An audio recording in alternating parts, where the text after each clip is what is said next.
My advice is to stay away from them at least for a little while when you're trying to be clean and sober. Because yes, there's tons of triggers there. I mean, there's people coming up to you, offering you drugs, and maybe even the music itself or the special effects, like the lighting and such can, just want you to get into that drug-induced state. But, now I have almost 3 years clean and I'm able to go to raves, and it's a miracle, I'm still very cautious. I have to take people with me because I'm powerless over places like, the venues that have the raves in them. I will get sucked in.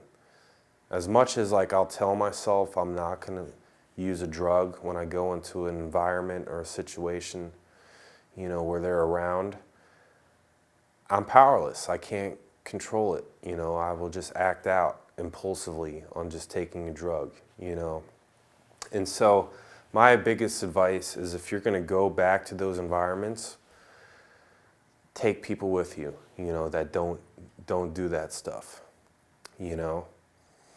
have a support group, and stick by those people the whole time.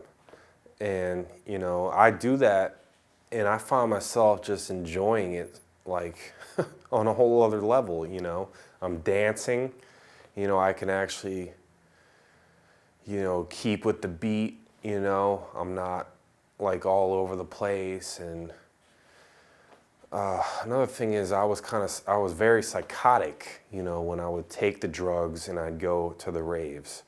I thought that I was connecting with the DJs on a telepathic level, and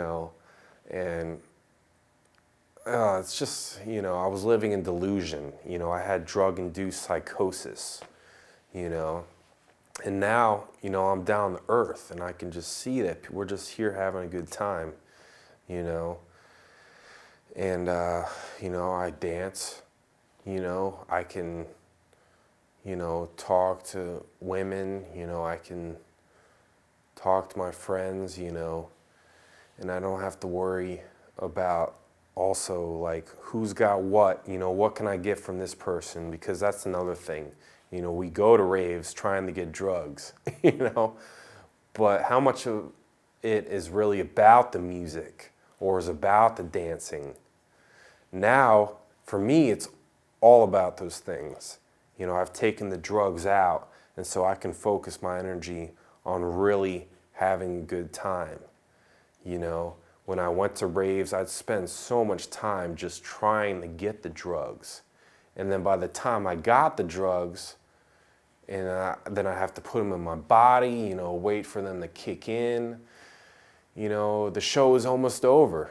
People were going home, and I had missed the whole part of it. So it's not just raves, rock and roll shows or, any kind of, musical entertainment, gathering, I think, if there's drugs involved, if people use drugs or if they drink, take somebody with you, have a group of people with you that are going to stay clean and sober throughout that. And that can really help you get by and not even think about using drugs or alcohol, and just have a good time.